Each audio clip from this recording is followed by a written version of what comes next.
A warm welcome to everyone who has joined us today in this webinar to celebrate World Competition Day by CUTS International and CIRC. First and foremost, we hope that everyone is staying healthy and safe. Celebrating World Competition Day has become one of the focused advocacy campaigns spearheaded by CUTS International and CUTS Institute of Regulation and Competition, which is CIRC. The theme for this year's webinar is Competition Policy for an Inclusive and Resilient Economy. And today's webinar is divided into two sessions. In both the sessions, we would have paper presentations, followed by panel discussions, and in the end, a brief sum up by the chair. So for this session, welcome remarks will be delivered by Dr. Arvind Mayaram. Dr. Mayaram is the former Finance Secretary of India and Chairman, CUTS Institute for Regulation and Competition. He had earlier held the position of Secretary, Ministry of Finance, and Secretary and Special Secretary, Ministry of Rural Development, Government of India. Currently, he occupies the position of Chief Economic Advisor to Government of Rajasthan and Vice Chairperson, Rajasthan Economic Transformation Advisory Council. Welcome, Dr. Mayaram.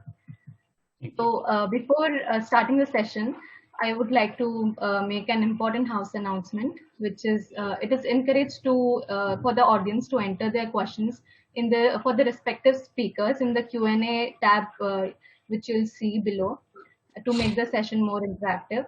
Also, the session is being recorded and live streamed for everyone's convenience. Hope you all enjoy the session as much as we did in organizing the event. Now, I would like to offer the floor to Dr. Mayaram for his welcome remarks.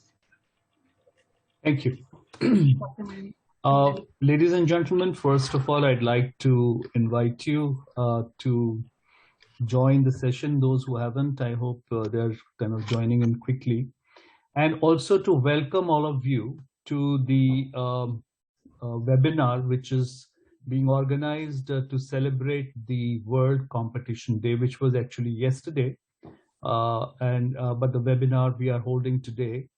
And the webinar is being held at a time when there is this huge issue before all the global policymakers, including those in India, as to how the economy should be brought out of the downward spiral it went into on account of the COVID and last 2 years of total lockdowns or intermittent lockdowns that economies have seen all over the world.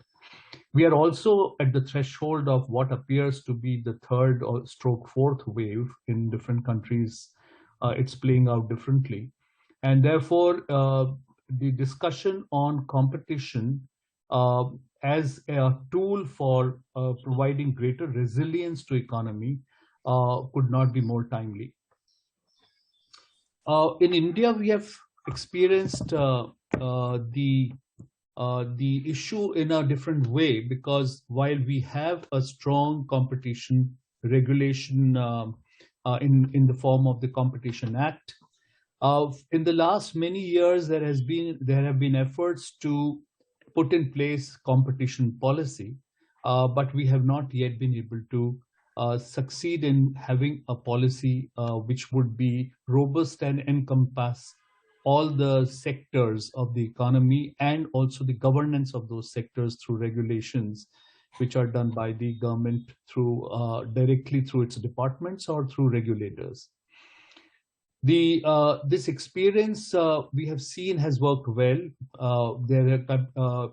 Because competition law is a subset of competition policy, and mature antitrust jurisdictions like the European Union, Australia, and Japan have constantly refined their competition policies to keep up with the growing and rapidly changing economy. In India, we have a draft policy which is still under discussion for past few years, and we hope that this would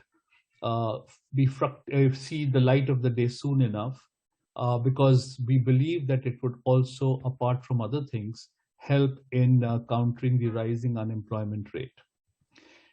Implementation of an all-inclusive competition policy is even more significant now for the revival of the economies, reeling under the pandemic-induced recession.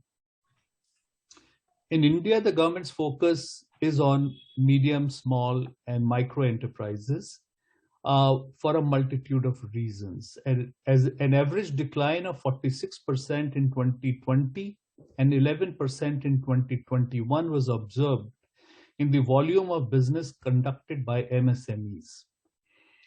The annual report of the Ministry of MSMEs has also recognized limited access to market, technology, finance, and talent as major roadblocks in the growth of MSMEs in the country. While the central and the state governments have launched several schemes to recharge the sector, competition policy is required to aid their efforts. When entry barriers are lowered, MSMEs would be able to easily enter the concentrated markets and innovate, thereby boosting competitive rivalry.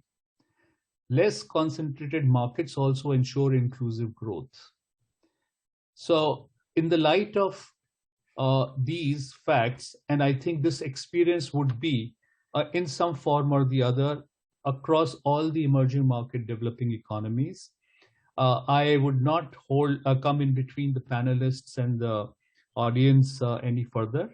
And I would like to request Shri Dhanendra Kumar, who is going to chair the session 1. Mr. Kumar is the former chairman, Competition Commission of India, and former executive director for India at the World Bank.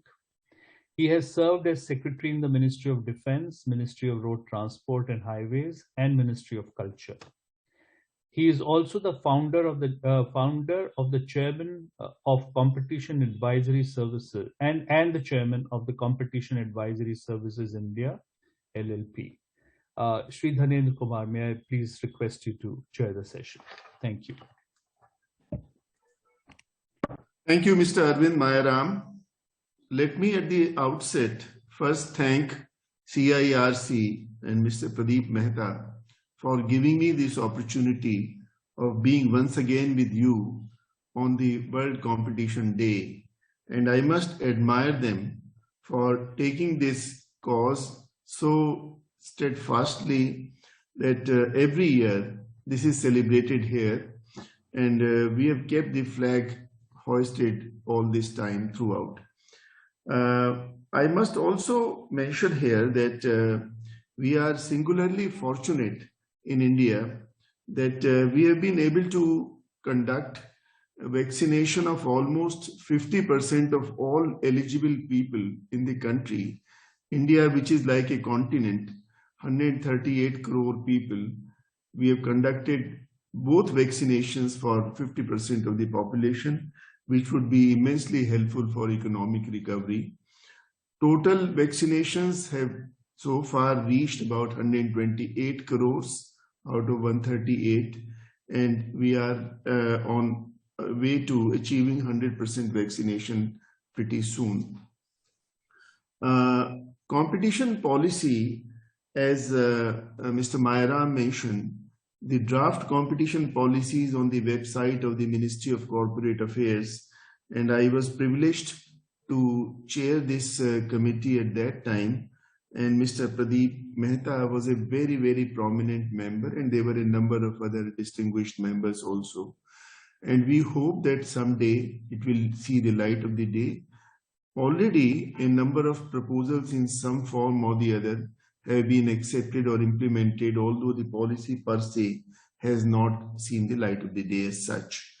As a result of this post-pandemic recovery, which has been mainly responsible for the economic growth that we have witnessed so far, we also have to make sure that the growing market power and concentration is kept under check through the forces of competition law and policy, when there could be some entrenched economic power concentration, which could result in distortion in competition. Competition, the biggest outcome of competition is to create level playing field for all the economic actors, economic democracy, which gives equal opportunity to all the players, all the actors in the market.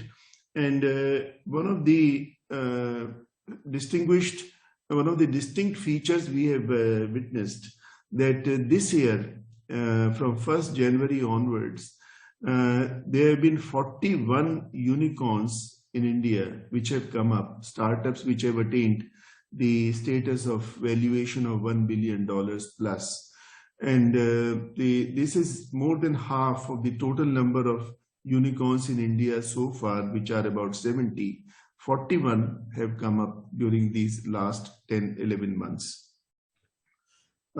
We have a distinguished panel of speakers today and distinguished discussants. And if I may briefly introduce them, we have Dr. Beena Saraswati, Assistant Professor, Institute of Studies for Industrial Development, New Delhi. We have Mr. Jason Afrosky. Pardon my wrong pronunciation in case I am not able to catch the pronunciation correctly. And he is principal economist of Competition Commission in South Africa. We have Ms. Inonge Mulozi. She is the Senior Research Analyst, Zambia. And we have Mr. David Ongolo, former Chairman of the Competition Authority of Kenya. And above all, we have Dr. Chakravarti, who has been a distinguished member of earlier when the act was being formulated, and then the Raghavan committee took over and did the entire act and so on. So with this kind of distinguished panel, we hope that we shall be able to discuss all the aspects of this very interesting subject, competition policy for an inclusive and resilient economy. In fact, when I was reading through some of the literature on this subject, I was reminded of what President Biden mentioned while signing the executive order on the 9th July this year of the paper on competition law. It exactly covered all the points that we discussed, that in a free market economy, competition law and competition policy is extremely important. Without this, it could mean exploitation of the consumers. So we really need this inclusive and resilient competition policy for inclusivity and resilience in the economy. So with these words, I'd like to invite the panel members today and look forward to their paper. So the first paper, if I may call upon Dr. Beena Saraswati to kindly come for her paper. She is the Assistant Professor of Institute of Studies in Industrial Development. She also served as a researcher at the Indian Council for Research on International Economic Relations, ICRIA, a very prominent think tank. And the topic of her paper is Concentration of Economic Assets by Big Business Groups, Involvement in M&As and Competition, an Inquiry from India. So over to you, Dr. Beena Saraswati. Look forward to hearing from you. Beena ji, am I audible? Yes, sir. Yes. Can you hear, sir? Yes. The slide is visible? Yes, you are audible and visible too. Thank you, sir. First of all, thank you so much, CUTS, for organizing this event.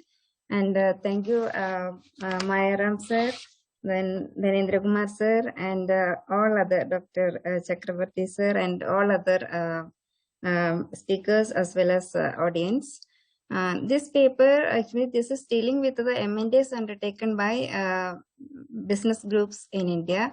The basic idea of this research, actually, I got from I was working with the Competition Commission of India as an economic expert. And from there, I got a basic idea of this paper, and then our own previous research also, but we have seen that many like there has been a lot of M&As undertaken by the business groups. So that's why I try to understand this phenomena, and especially to understand how far these groups are going for this kind of M&A strategies. So for today's presentation, I'll be very briefly, I will be dealing with the context of the study, major observations, and the conclusions, and some policy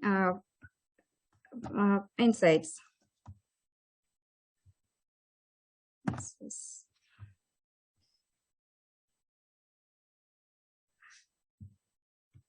Sorry, some technical issue. Okay, the context of this study emerged in the background of the pre-MRTP regime, the MRTP regime, and also the competition regime. We know that there has been a lot of research found that there has been an increasing concentration of economic power with the top business groups in India. And including the study, the Monopoly Inquiry Commission report came up with the data and results that came up with the evidence for a high ownership-wise concentration as well as the product-wise concentration. But it was the terms were different. But in our competition point of view, this was mentioned. And when we talk about the business groups, two important concepts becomes important. That is the business power and economic power. Now we are talking about the market power alone, but the business groups and any large business, when we talk about, we have to also think about the influence over the control over the economy. We have to think about, and in that context, the MRTP Act 1969 came into being, and with the major aim of preventing concentration of economic power,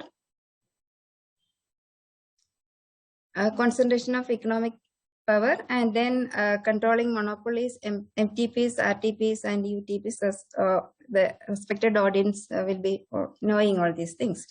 And after that, there has been a lot of apprehensions on the functioning of MRTP Commission as well.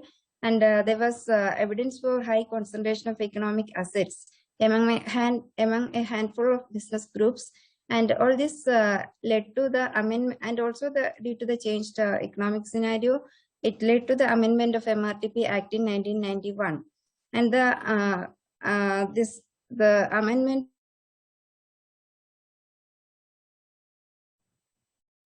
You lost your voice.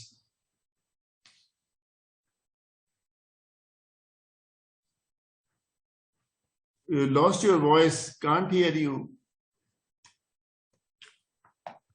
Hello? Yes. Am I audible? Yeah, now it is audible. Okay, sir. So the point which I was telling was the MRTP Act was formed in the backdrop of the larger number of some of the studies which pointed out that there has been an increasing concentration of economic power, and also the product-wise concentration was also there. And later the amendment came, and now again the new Competition Act came, and our regulatory focus now shifted from economic concentration or controlling monopolies to promoting competition, and the rule of reason approach is followed, and all these things are known. And now what the ownership of firm is not a big concern in the assessment. That is what we are pointing out. And the M&As undertaken by business groups might be leading to aggregate concentration, which may not be revealed in narrowly defined product markets. Competition regulation is, this is not, actually this is not the case within India alone. There has been studies in other countries as well, which pointed out that the competition regulation is primarily focused on the economic efficiency and not addressing the social fairness aspects comprehensively. Though the economic power is the heart of antitrust, the competition assessment is based on the narrowly defined markets and quantifiable evidence in general, and generally ignore the political ramifications and social harms caused by the economic power. And these are some of the internationally it is defined. And if we come to the other side of the story, we can see that the net worth of the top business groups in Indian GDP is around, just only approximately, it is 14-15%. And there has been a declining share of bottom 50, declining share of income of the bottom 50% of the population, whereas that of the top 1 and top 10% of the population are increasing. And these are the inequality, they're showing the increasing inequality. And now I was telling about the negative aspects. Now, when we think it from a different perspective, we can also see that there has been M&As can be a good opportunity for business groups as well, because business groups also, they are also facing a lot of issues in the especially to compete and create a globally competitive domestic manufacturing sector. So M&As can be strategically used as well as to build more competitiveness.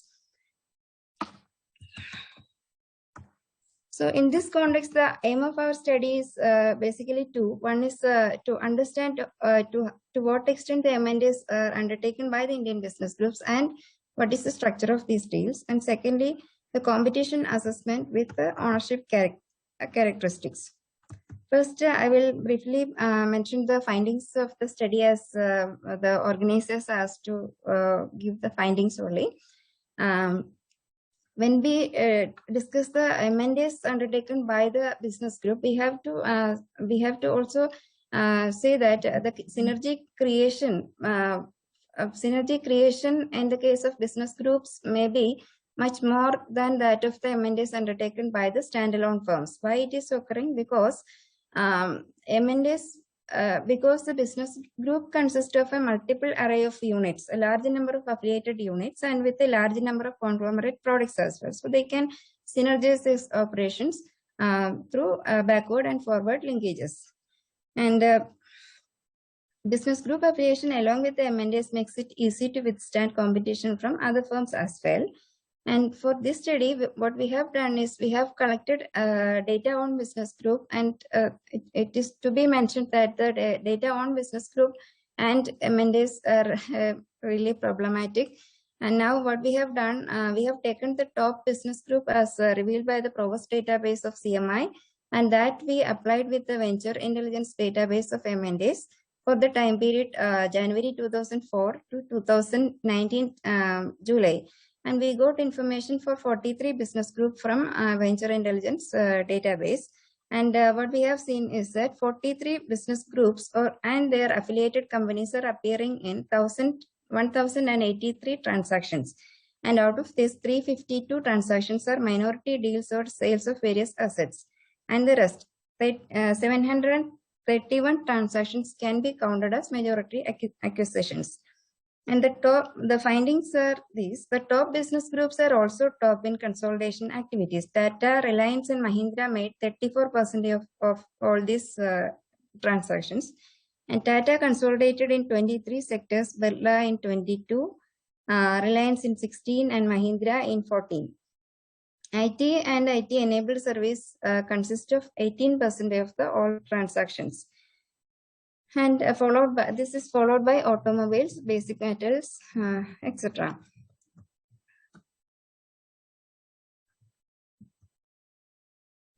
And now coming to the ownership-wise concentration, and we have to also think the other side of the story, that is on the business group side. One of the studies undertaken by Sudhajit Majumdar mentioned that there has been a presence of multiple affiliated companies in same business segments. The same business group are present in same, multiple affiliates are present in the same business segment. So like that, the Tata has 18 companies in basic metals, 13 in machinery, 23 in motor vehicles, and so on. So for example, OP Jindal has 19 companies in basic metals. So many companies engage in similar business within this group, and related M&As are also very common, and all affiliates are not contributing substantial revenue for the same segments. However, they provide backward and forward linkages within the same segments. So ownership-wise concentration becomes important. And here one point made by Asim Chowdhury during the MRTP regime is also important. As the economy grows, the product-wise concentration may show a declining trend. And most importantly, the economic power exercised by the top business group is not only on a particular product or a group of products, but over a large number of economic activities. And what we have done, we have examined 3 subsectors like basic materials, machinery, and automobiles, and further disaggregated these sectors and tried to understand how the market share changes when we consider group elements. For example, in the ferrous metal segment in 2019, the top firms, that is Tata Steel and JSW, owns 20% of market share. Whereas if we consider ownership-wise share, that means a group-wise share, then it will become 35% and in terms of sales and 42% in terms of assets. And there has been an increasing presence of OP Jindal over time. And another findings from this analysis is that there are sectoral, for basic ferrous metals, what we have seen is an increasing market share of the group-based firms. But whereas in some sectors, for example, motor vehicles and machinery, the market shares owned by the top business groups are declining. So there are sectoral differences also. Wherever, and another point is that wherever the presence of Indian business groups decline, there has been an increasing presence of foreign firms. I will show you. It can be seen from the figures. The first two of motor vehicles and the automobiles, parts and accessories. But we can see there has been a declining share of top business groups. And wherever there is a decline in the business group's share, there has been an increase in the foreign the market share of the foreign companies. This can be seen. I'm sorry that in one figure it is not coming properly. And the second part, it can be seen the increasing presence of the increasing market share of the in 2 other sectors, and where we can see the foreign firms' presence is declining. So that is the point. So nevertheless, the market shares are higher when we consider affiliate companies as a group rather than as individual firms. And this may be the reason why these firms could sustain in the market compared to the standalone firms. So the key message from the study is that the competition regulation is dealing with the market control and thereby focusing on the concept of economic efficiency and not comprehensively on the social fairness. And from M&A side, what we have seen is that there has been a substantial number of M&As undertaken by the business groups. And this we have also done a case review. And based on that, what we have seen is that M&As has been contributing not only to the capacity and market expansion, but also vertical linkages to the product profile of business groups. And the acquired assets of financially distressed targets are also contributing to strengthen the market position of some of the groups. The umbrella of business groups helps not to be taken over too. M&As should be strategically used by the groups to become globally competitive and strengthen their position in technology-oriented core sectors with employment and growth potential. And also, it is an opportunity to acquire strategic resources abroad. This we have seen in the case of Tata actually, while reviewing the cases. And nevertheless, it is possible that the business groups or such eminent firms to acquire top firms across various conglomerate products, which are normally approved by the regulator as there is no overlap. And this, in the long run, this particular group may have a greater control over various product segments. So it is not only the market power or market mechanism will become important in that context. Even the political and social power and other things will also become more important. So the regulator should ensure economic and political power of groups are not leading to market imperfections. Thank you. It was a pleasure hearing you, and I'm so happy that you prepared this PowerPoint presentation, which sets the points in sharper focus and it was a great presentation. Thanks a lot for this. May I now invite our next speaker, Mr. Jason Aprosky. As I said earlier, my apologies if I'm not able to pronounce you correctly, your name, but do kindly correct me when you start speaking. Jason is the principal economist at the Competition Commission of South Africa, the great commission, great jurisdiction. When I was the chairman of the Competition Commission of India, we used to interact a lot and learn from each other's experiences. We have similar situations in the socio-economic setup. He was also manager earlier of competition regulatory economic practice in Genesis Analytics. The topic of his paper is the potential for a broader application of the substantial lessening of competition SLC standard, a very interesting dimension of the competition policy. So over to you, Jason. Look forward. Thank you so much. Your pronunciation of my name is more than fine. So let me just make sure my presentation is working. Thank you, everyone, and good day to all the panelists and everyone participating online. As the chair mentioned, my name is Jason Aprosky. I'm a principal economist in the Competition Commission of South Africa. And I'm presenting today broadly on the topic of a potential for a broader application of the substantial lessening of competition standard. But as with all research, it's ongoing, and it may develop further. So let me continue from there. Sorry, pardon, there's a bit of background noise here. Sorry, let me just, right. So, sorry, just 1 second.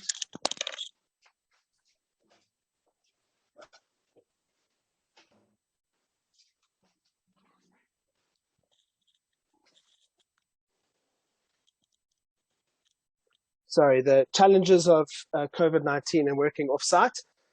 So maybe just to start with, as we all know, a very common term in especially merger assessment is the substantial lessening of competition. It's really something which you find it's quite ubiquitous across different jurisdictions and merger provisions in particular.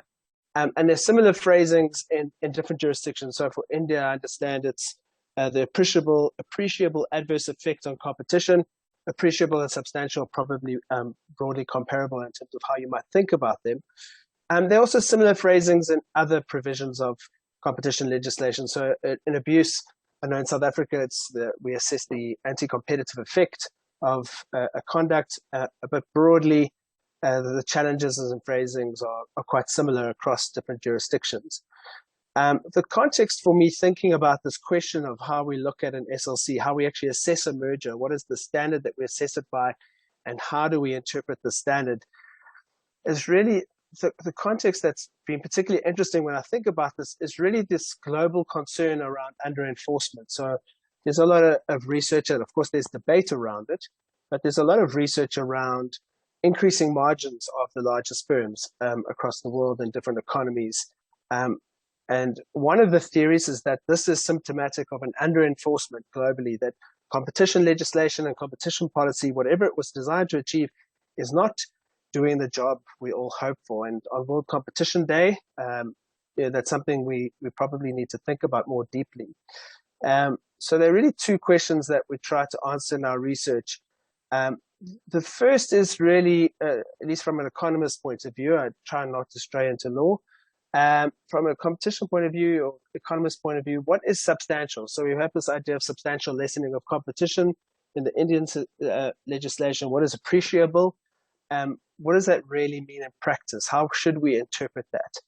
And then the second question is, given the way practitioners and authorities do assess the SLC, are there any gaps in enforcement from the way we typically tend to do it that point to a problem perhaps with how we interpret it?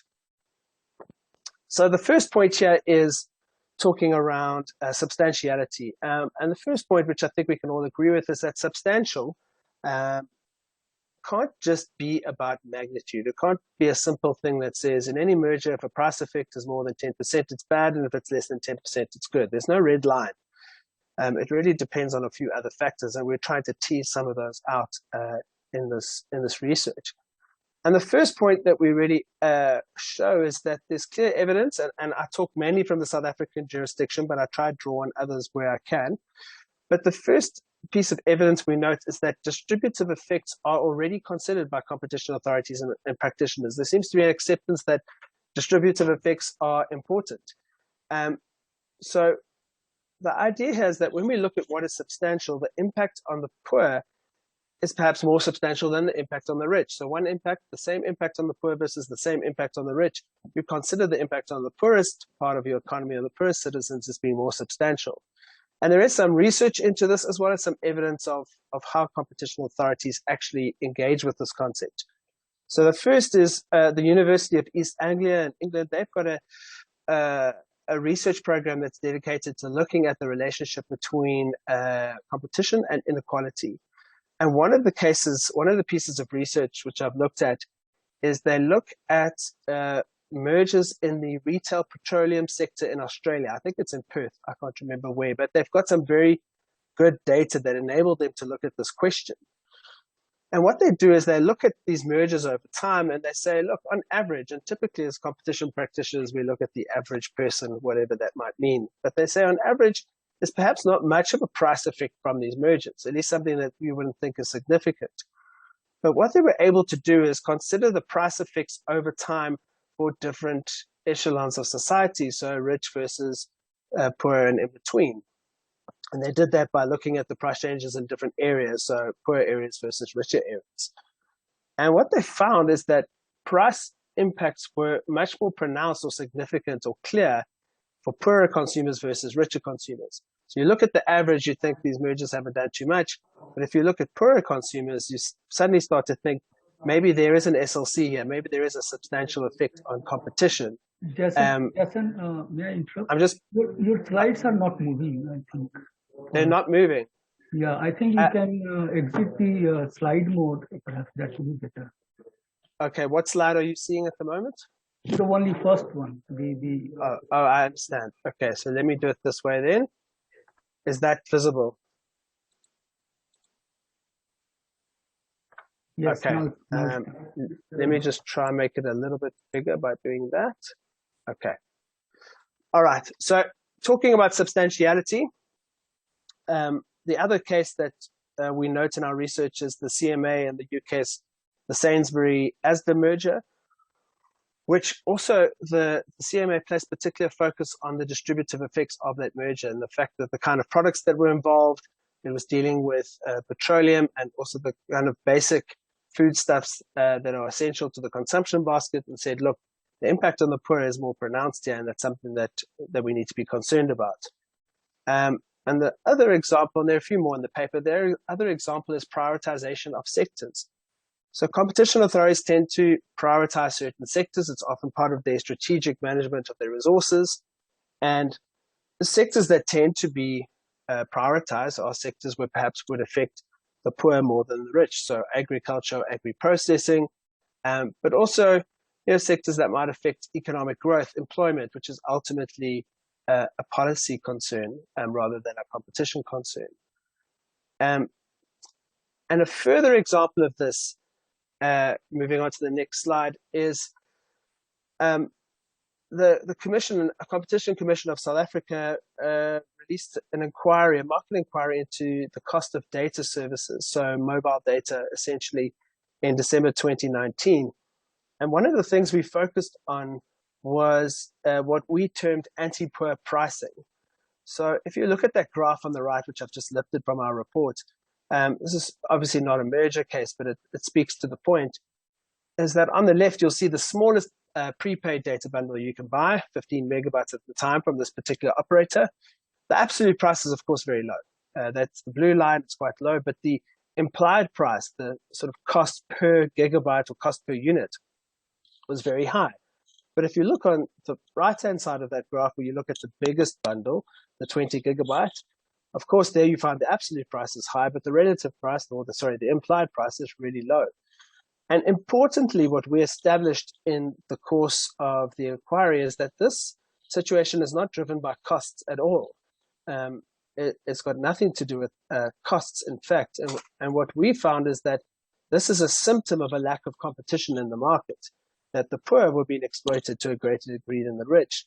And one of the specific factual reasons for that is that richer consumers tend to have alternatives outside of mobiles. They might have a fixed line at home, they might access free Wi-Fi at the workplace, but poorer consumers, who tend to be lower volume consumers, don't necessarily have those opportunities. But it really is a symptom of a lack of competition in the market, but the consumers that bear the brunt of that are the poor rather than the rich. And so there's evidence in the way we've done our work, there's evidence internationally, as I pointed out a few examples, that we do give greater weight as practitioners or competition authorities. We do give a greater weight to effects on the poor. Poorer consumers, where they experience that SLC, where the competition effect affects them, we tend to give that a greater weight. And the reason for that, ultimately, I mean, there's a moralistic element to it, but the reason for that, ultimately, it's driven by policy, that governments have policies of greater equality, uplifting the poorer consumers, making sure that poorer consumers aren't exploited. It's a policy position that is fairly ubiquitous, and people don't tend to have an issue with that. And so what this suggests, and we talk a bit more about it in the paper and some later slides, is that when we think about substantiality, we don't just think about magnitude, and we don't just think about what's written explicitly in our legislation. We also think about policy objectives and policy decisions that sit behind that legislation. At least that's our interpretation of it. And the next slide, and we deal with the next important point, and there's been some really interesting legislative developments here in South Africa. We talk about the gap in enforcement from the SLC. What we believe there is potentially quite a large gap that's created by the way we tend to look at an SLC or impact on competition. And this, where there's a dichotomy here between, or potential dichotomy, which perhaps shouldn't be there, between the effect of the transaction versus the effect of competition in a merger. So routinely we find that courts and practitioners appear to accept that effects that result from so I'm just struggling with the presentation mode. We find that effects that result from a decrease in competitions or a change in market share or something like that, those are the kind of effects practitioners consider or authorities consider. But where there's a pricing effect or something like that that doesn't come from a change in competition, so you might have a merger where someone's not in the market, merely substitutes an existing player, we tend not to think about that as an SLC because it hasn't resulted from a change in competition. And the kind of argument in South Africa where we have a specific public interest provision in our legislation is that these other effects will be captured under public interest or somewhere else. And what we've seen is, well, at least what we believe, is that there is a gap here in this approach that allows a lot of harm to consumer welfare that we should probably be concerned about. So in South Africa, there's a gap between, at least we believe there's a gap between this application of the SLC and the public interest provisions, which capture things like impact on employment or historically disadvantaged individuals or a particular sector. But in particular, in countries which don't have public interest provisions, we really have to think about this gap, that what is appreciable? Is it just an impact from competition, or could other effects from competition, from the substitute of a new competitor from an old one, actually affects consumer welfare, and whether we need to be more concerned about that, and whether that could be part of the reason we're seeing these increased margins internationally in many countries. So speaking to the harm from the transaction, there's two cases or pieces of research I quickly want to talk to, and there's a bit more in the paper. But the first is the dialysis case in the United States, or the dialysis market in the United States, and the reference to the author is there. It's a really interesting paper. But what it shows in the States is that there were these large dialysis chains, so dialysis facilities, and they went through a period of years were buying out all the small independent players. So there was a huge increase in concentration. It was quite a fragmented market, but it became very concentrated over a number of years. And what these authors do, they got access to some great data, which is always useful. And what they showed is that these new large chains coming in, they had a massive impact on cost and quality in the market. So patients were paying more they were having more drugs prescribed to them. They were waiting longer for kidney transplants. There was less staff being placed in these cases. And effectively, the quality of care and the quality of care came down, the cost of care went up. Now, the interesting thing is you see this and you think this must be because of concentration. But what they found is that these effects were the same in markets where the dialysis facility held a monopoly, so a little local market or town, versus when there were a number of dialysis facilities. And so what their hypothesis, or their conclusion at least, is that the new large chains acquiring the independent dialysis facilities were effectively imposing or pressing their strategy and approach onto those existing firms. And this was resulting in these consequences.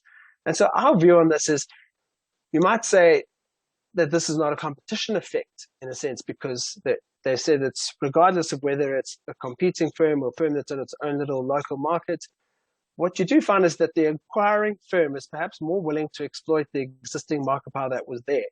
The independents were often a little bit more socially orientated NGO type businesses.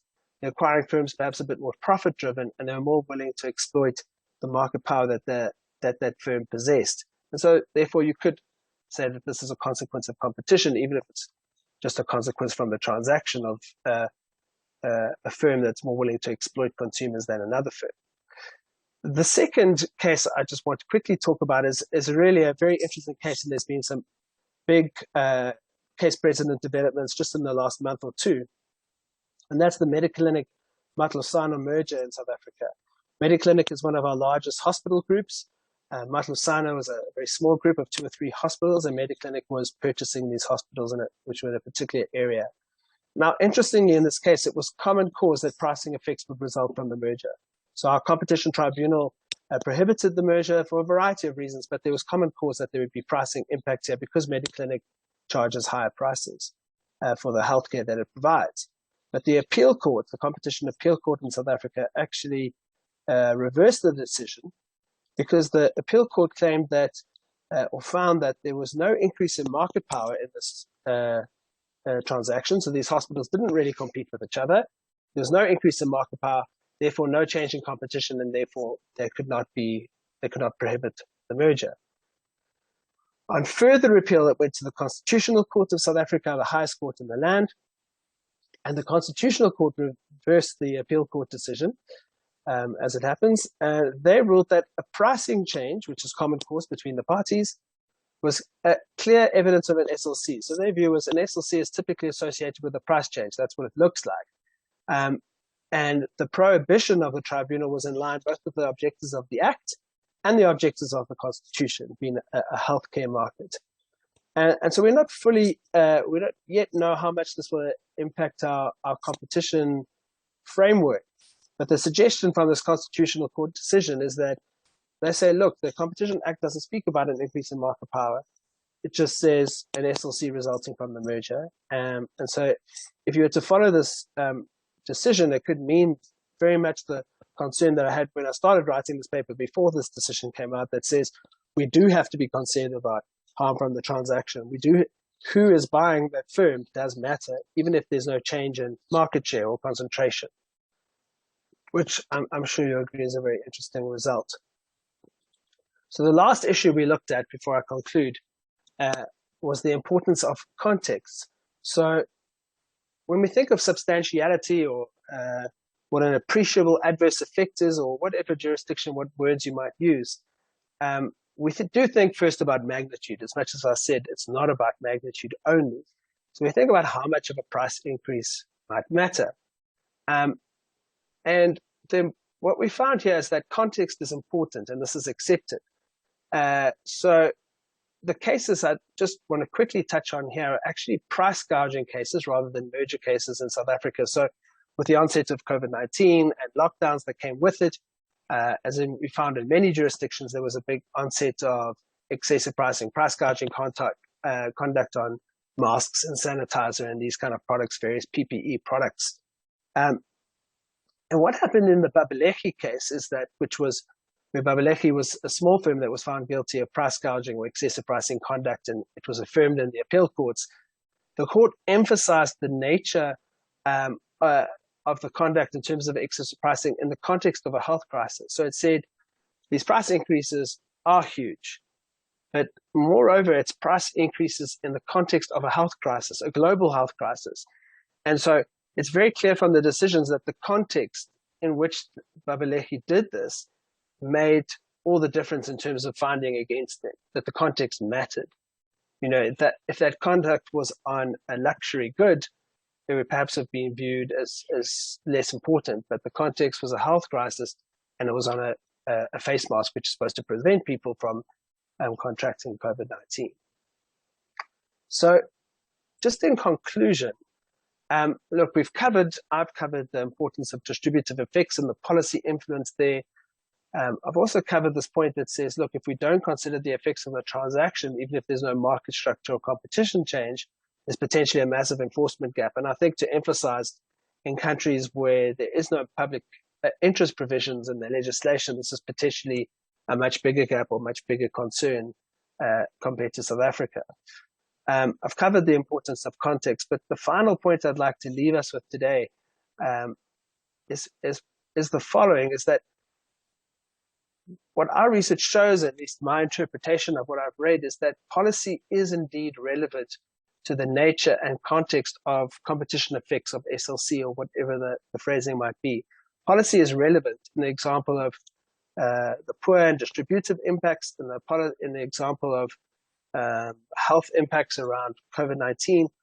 We all understand that, and when we think about prioritization of sectors, when we think about employment, for instance, policy is relevant to how we should consider what substantiality is, what kind of effect in competition matters. And I suppose my ultimate conclusion here, moving forward across different jurisdictions, is that perhaps our competition legislation should be more flexible in taking account of policy positions. Policy matters in terms of what effects matters. And we find that in South Africa that we've got a public interest provision which is supposed to account for these extra things, but it's fixed in time. There's no provision that says, you know, the competition body can also consider anything that's in competition policy or economic policy or public policy. And of course, I know there are arguments against that and broadening the scope of competition legislation. But what's clear from the research is that there are going to be consequences for consumer welfare if we don't have a legislation that's flexible enough to account for a policy and what's important in terms of current policy. And that really concludes my presentation. If I can even get to the following slide. And thanks very much for allowing me the opportunity to present today. Thank you. Thank you very much, Jason. It was very interesting to hear your presentation. Particularly, I was impressed by the observation that there is a sharper focus on the impact on poor in the assessment on competition, the effect of the competition. So that special focus on poor is something which was very striking in your scheme of things. Thanks for your presentation. Thank you. Before I invite the next speaker, I'd like to make just one observation that we are running behind schedule. It's almost 15 minutes behind schedule. So in case it's possible, we could possibly shorten the presentations now. We have a paper by Ms. Inongi Mulozi, and then there are two discussants, David Onglo and Mr. Chakravarti, so three, and we have half an hour. So if I may suggest, if each one can take about 10 minutes instead of 15 minutes, we could possibly catch up by the time 5 p.m. that we are supposed to end. So thanks a lot again.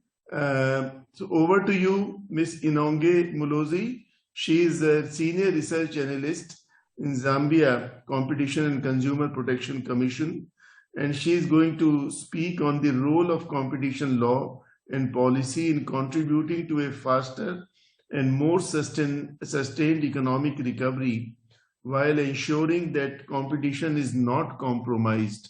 A very interesting topic. So over to you, Inonge. Could you start speaking now? Thanks a lot. All right. Thank you so much. Good afternoon to you all. I'm not sure if I'm able to be assisted by beaming my slides. I think I'd asked Sharma to do that for me.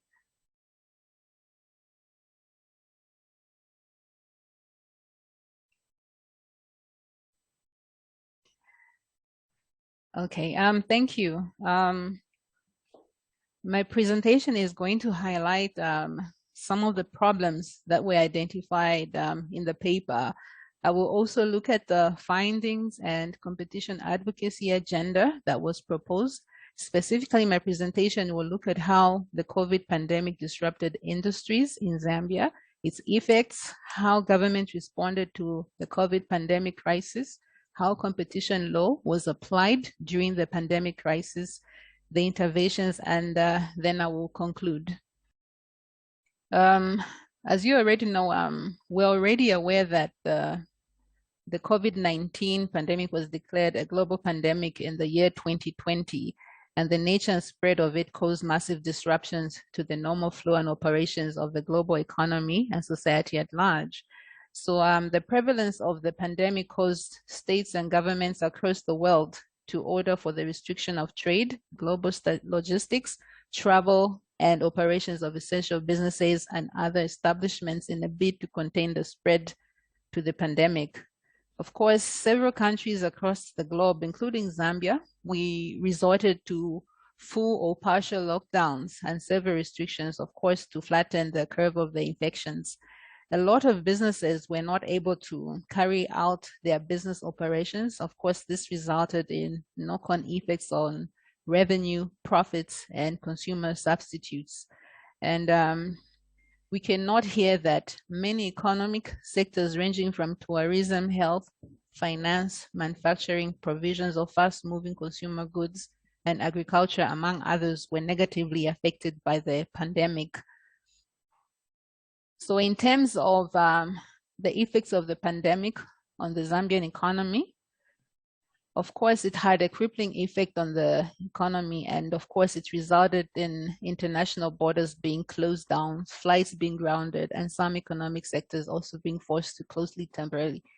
Further, the prevalence of the pandemic also resulted in massive disruptions in the production, supply, and distribution of goods and services demands for consumer goods, resulting in the following: supply chain disruptions that resulted in shortages of essential goods and services, workforce disruptions, reducing cash flows of both individual and businesses, weak consumer demand for non-essential goods, general price increase of commodities, including old stock.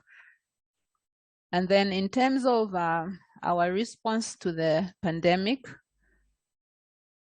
from the onset of the pandemic, we should note that in response to the crisis, our government introduced measures to contain the pandemic. Of course, these were health focused, and they were meant, of course, to slow down the spread of the pandemic. And of course, some of the measures which were introduced foreclosed some of the sectors in the economy. Some of these closures of places were places of entertainment nature, such as nightclubs, taverns, bars, restaurants, among others. So canceled or limited attendance to social events such as weddings, funerals were among the activities that were affected. Government also instituted border restrictions, and as we know, these were the places where we had our trucks carrying essential goods coming into the country. So the government also provided incentives for players in some economic sectors, of course, just to cushion some of these disruptions. So government also made a call encouraging the hard-hit industries in the sectors to collaborate with the potential to create fertile ground for their sectors to improve. However, this resulted into cartel conduct. So despite the call for a cooperation, some of the things that we're seeing were cartel conduct. In terms of competition response, which of course we use as a tool to stimulate and sustain growth, in Zambia, the Competition and Consumer Protection Law was not suspended during the advent of the pandemic. So the Commission continued ensuring the promotion of competitive markets and protecting consumers against unfair trading practices. The Commission also offered public guidance regarding competition and consumer protection matters during the pandemic. Regardless, still, government interventions, of course, had been well-intentioned, but some of the measures put in place unfortunately resulted in competition concerns. So some of the examples I will give here were concerns that were observed, which were, of course, closure of certain types of businesses, like I'd mentioned earlier, but due to their crowd pooling nature without mandating the relevant authorities to issue appropriate licenses to enable them to compete with those operating on a different model. For example, like the supermarkets that, of course, were selling alcohol. This effectively meant that they were being closed in one segment of the relevant market other than them competing. So despite some of these incentives that were being made available to all the eligible enterprises, only a few enterprises received the incentives and of course preferential treatment. So the differential treatment, of course, it resulted in some sections of the market players failing to access the market or to have increased costs compared to other competitors. Similarly, the same call and encouragement for tourism industry players to collaborate and potential to create fertile grounds. This also resulted in another cartel conduct. So in terms of competition advocacy agenda, and of course the way forward, we noted that the brutal economic crisis experienced with each crisis provided valuable lessons on the space that competition law and policy occupy based on the various government responses. Therefore, it is a time to rethink if and now and how the role of competition law and policy should be redefined based on goals, achievements, and failures in time of deep economic crisis like one triggered by the COVID-19 pandemic.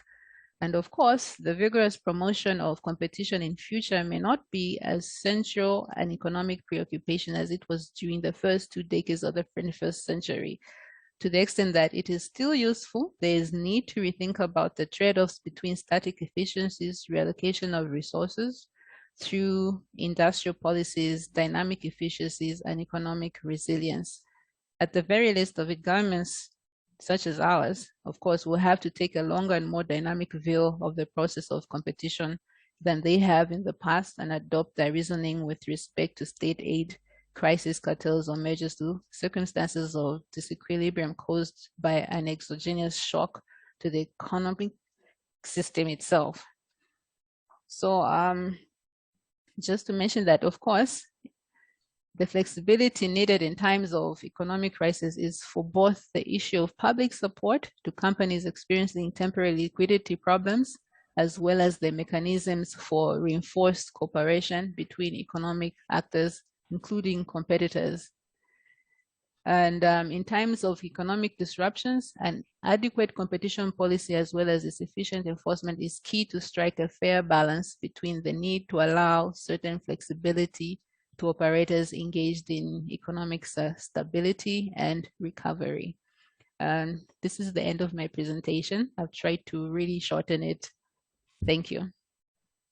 Thank you very much, Ms. Inonge Mulozi, and I really appreciate your shortening your presentation and not losing the flavor, not cutting out the substance. In fact, your last slide, way forward, I was very deeply impressed by your first 2 bullets that during pandemic and after the pandemic, the competition policy must be influenced and oriented towards achieving the outcomes, and that should be kept in view. That was That was very interesting. Just a minute. Yes. I'm sorry I didn't sort of put on my video, switched on. So it was very interesting to see what you said. So with these words, we have come to the end of the papers, and we can come to the discussion part. And if you agree, I could possibly invite the first discussant, and we have with us Mr. David Ongolo, former chairman, Competition Authority of Kenya, who is presently independent non-executive director at Standard Chartered Bank. So maybe we could invite him and request him to kindly share his thoughts as a part of the panel discussion. Over to you, David. The floor is yours. Thank you, Mr. Chairman. I think, first of all, it's really my great pleasure to thank CATS for organizing this very, very, very timely event in terms of really looking at some aspects of consumer welfare as we recently celebrated this very important day. What we've had this afternoon are three very, very, very interesting presentations, and I would perhaps really like to start with Jason and Tessa's paper, because for me, this has raised very, very, very fundamental issues with regard to consumer welfare. I really congratulate Jason and Tessa for really coming up with an issue that is very, very, very intriguing. The interplay between public policy and public interest considerations, as we narrowly normally consider this in mergers and acquisitions. I think that interchange and that discussion regarding that tension and the need to really look at the broader public policy issues when one is considering such issues during those considerations, I think is really fundamental. They've given very, very four kind of studies that really illustrate the depth of going beyond what would normally be considered when a competition authority is or examining mergers and acquisitions to really go deep and really look at the differentiated impact, particularly in relation to different types of consumers. And one reason I actually started with my brief comments on this is to later come back and look at Bina's very, very interesting presentation, which starts very well, but then I'll come back to that later. I think what Jason has really very, very critically analyzed here, and I really hope they'll be able to develop this with more examples and really challenge the policymakers, in this case, in the Republic of South Africa, to really try and unpack the considerations that are within the Competition Act in terms of looking at public interest considerations. I think by really giving us, and I think the example, the dialysis case in the US, or the way in which post-merger there was a very, very, very clear change in strategy by the acquiring firms, and in this case, to the detriment of consumers. I think is something that should really be considered when such mergers and acquisitions are considered. I really congratulate them for really delving deep into that very important subject. This brings me back to Bina's paper, which when I started reading this, I was quite intrigued by the 1965 study that in a way BINA tries to replicate more recently.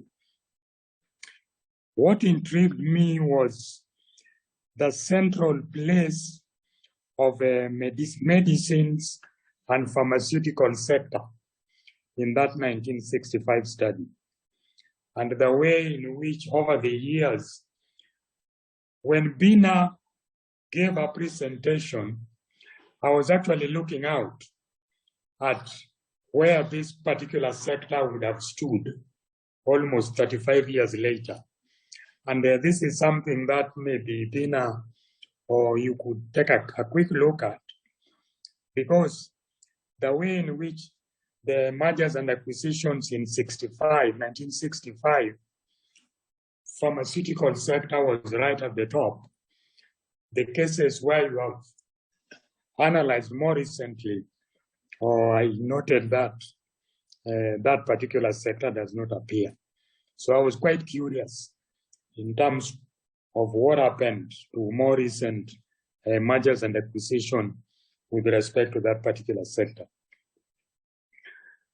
The main thing that made me start with Jason's paper is really what, and this is what perhaps I would suggest to BINA, or as she develops this paper going forward. She's given a very, very detailed explanation of recent mergers and acquisitions. But if you read her paper, and then you read Jason and Tessa's paper, there's a very clear link between structure and the performance in terms of effects, differentiated effects on different types of consumers. That is really something that I would encourage BINA to perhaps further develop and really analyze what has been the effect of the particular mergers and acquisitions that she examines in her paper in terms of the effects on consumers, prices, and that type of very, very important consideration. I think that is really something that would really be very, very, very interesting to look at. Without maybe not wasting too much time, I know we are running into a time constraint. If I looked at Parrett and Inonge's paper, very topical again, recent effects of COVID. We all know what the effects have been. We thought we were out of the woods, but what's coming up in the last 2 weeks perhaps is showing us that the worst is yet to come. And what struck me was maybe just two questions here. One response by most governments in terms of supporting the private sector have been quite a bit of priming the pump, supporting businesses. And in the West, of course, in some economies, this was as high as 10, 12% of GDP. Whereas in economies like in Eastern and Central Africa, the percentage of what government spent was much, much lower. So I was just intrigued to find out whether there was an attempt at the macro level.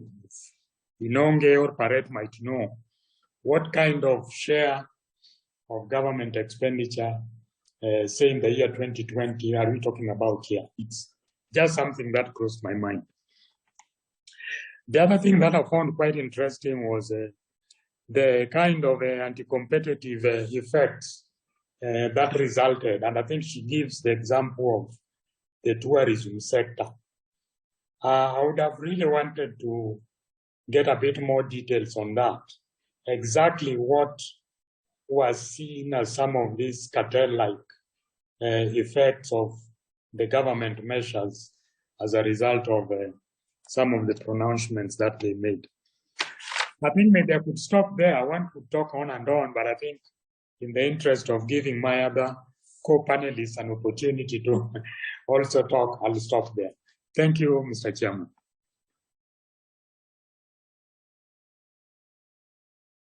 Much. Thank you very much, Mr. David Ongolo, and it's a pleasure hearing you. And also thank you for being mindful of the time constraint and giving a few minutes of your time to the next speaker. So let me, with these words, invite Dr. Chakravarti to share his thoughts. Dr. Chakravarti has been a member of the MRTP Commission and was associated in the initial stages of the drafting of the Indian competition law. He was also formerly Special Chief Secretary in the government of Andhra Pradesh, a very distinguished senior civil servant. So over to you, Dr. Chakravarti. Like to hear your thoughts on the papers presented. Good afternoon to the chair, Dayendra Kumar, Mr. Arvind Mayaram, panelists and viewers.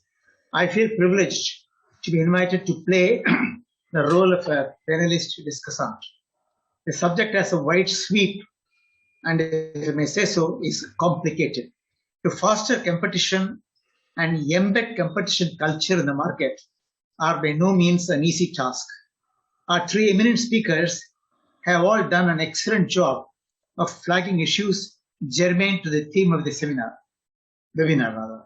We have all heard them for more than half an hour on this memorable World Competition Day. As decided by Divyesh and Akshay, senior academics of CUTS International, with whom I had discussions, they wanted me to map out the roles of competition policy and competition law. Axiomatically, they are different and need to be distinguished. They are connected, however, in the sense that competition policy is an overarching set of which competition law is a subset. We need to remember that this connection is the underlying veneer or current which should guide policies of the state, both legislative and executive. Competition policy is essentially to create a framework of policies and regulations that should inform the myriad state policies to facilitate competitive outcomes in the market. Thus, it's a critical component of the overall economic policy of the state. In designing it, promotion of efficiency, maximization of consumer social welfare are to be reckoned as core objectives. Promoting the creation of business environment which improves static and dynamic efficiencies should be a priority, as that will lead to efficient resource allocation and good governance. While competition policy subsumes governmental measures, policies and legislation, competition law, its subset, should be crafted to serve the basic goals of building a competitive market economy. An appropriate competition policy should include policies that enhance competition in the market, while competition law should be a specific statute with a predefined mandate to adjudicate on violations of the law. Thus, competition law would be a regulatory instrument to check the prevalence of anti-competitive practices, while the overarching competition policy would be a proactive and positive effort to build a competition culture in the economy. In order to strengthen the force of competition in the market, both competition law and competition policy are required. In fact, they complement each other. Competition law is, in particular, will seek to prohibit and penalize anti-competitive practices, thus addressing market failures. Joseph Stiglitz famously said, "A strong competition policy is not a luxury to be enjoyed by the rich countries, but a real necessity for those striving to create democratic market economies." Competition policy cannot stand alone. It is supposed to be a lodestar for formulating the various policies of the state, such as fiscal policy, trade policy, industrial policy, investment policy, labor policy, consumer policy, environmental policy, and most important, IPR policy. In stating this, let me emphasize the point that competition policy should not be seen as sector-centric policy, but a guiding framework for various sector policies. Competition policy therefore needs to be crafted that it lists the broad principles which should be embedded in the policy of the state for various sectors. Some of the principles that could be incorporated are: one, effective prevention of anti-competitive conduct by enterprises and firms. This principle is implemented through competition law, for which India has the Competition Act 2002. Anti-competitive agreements and combinations are prohibited, which have an appreciable adverse effect on competition. Likewise, it prohibits abuse of dominance by enterprises. The regulated CCI is mandated to enforce competition law. Second principle, fair market process. Market regulation procedures should be rule-bound, transparent, fair, and non-discriminatory. Public interest also is cited as a necessary principle in the fair market process. But the fly in the ointment is that public interest is often abused or misused concept in the suit certain interests. Third, competitive neutrality. Policy of the state should establish a level playing field where government business compete with private sector and vice versa. Fourth, fair pricing and inclusionary behavior. This applies generally to public utilities and particularly those with monopolistic character. This principle is essentially for the welfare of consumers. The fifth and last one, third-party access to essential facilities. This principle is required will require dominant infrastructure owners to grant access to third parties facilities like electricity, communications, gas pipelines, railway tracks, ports, and the like on agreed terms and conditions aligned with competition principles. There are some of the cardinal principles that some competition policy incorporate. But let me also make it very clear that these principles should not be allowed to become rigid as to prevent formulation of sector policies where some deviation needs to be allowed in public interest under strong economic reasons. Let me outline very quickly 4 or 5 of them. One, the desirable objective should be well defined. If there is a deviation, it should be decided in a transparent and rule-bound manner.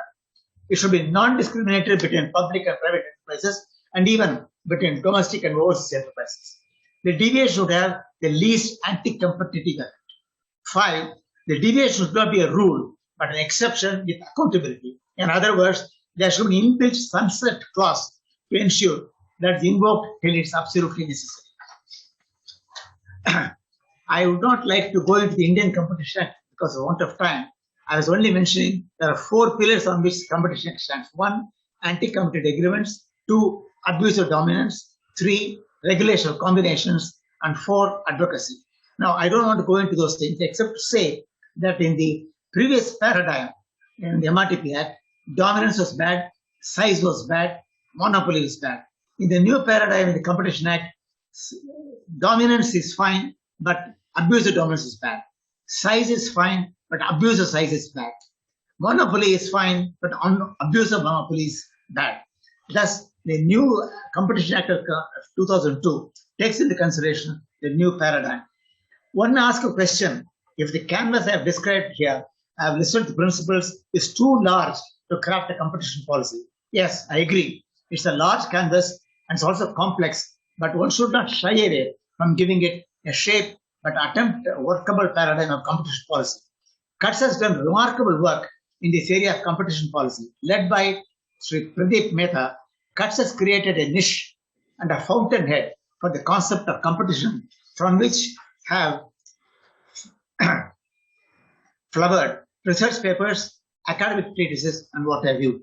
Pradeep is a well-known, reputed expert in competition and related issues and has been acknowledged as a think tank by the WTO, UNCTAD, OECD, Niti Aayog, and many more. He has been persistently canvassing adoption of competition policy to inform policy decisions of the state, both legislative and executive. The competition policy has yet to be adopted and enforced because of some reservations and opposition by some of the ministries and departments of government. It is here that advocacy measures outlined in the Competition Act need to be pressed into service.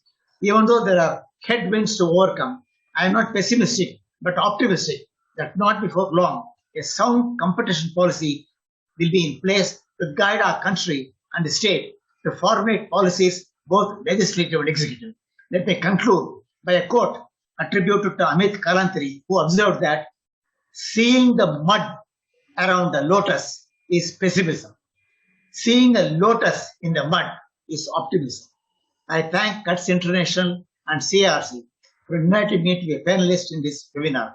Thank you, My greetings and good wishes to all of you on this World Competition Day. Thank you. Thank you, Dr. Chakrabarti, for a very comprehensive discussion. I particularly liked your last quote when you mentioned something about the lotus and the mud. So almost the same as the glass being half full or half empty. So very nice discussion comments which you made. Now we have reached the end of the time given to us, 5 p.m. But before I wrap up, for 1 minute, in case there is anything which any of the speakers who have made presentation would like to add in response to any comment made by the discussants. If nothing, we'll just wrap up. Anything which anybody wishes to add? Thank you so much. I think we have come to the end. It was a very interesting, very useful, very comprehensive discussion. Both the papers, the 3 papers and both the discussions were very nice. It couldn't have come at a more timely, more relevant time, in the sense that we are meeting at a time when we are just coming out of the pandemic, and we have to really review the shape and the contours of our competition policy and competition law, in so much as how can it affect the economy, particularly the poor, which was very rightly commented upon.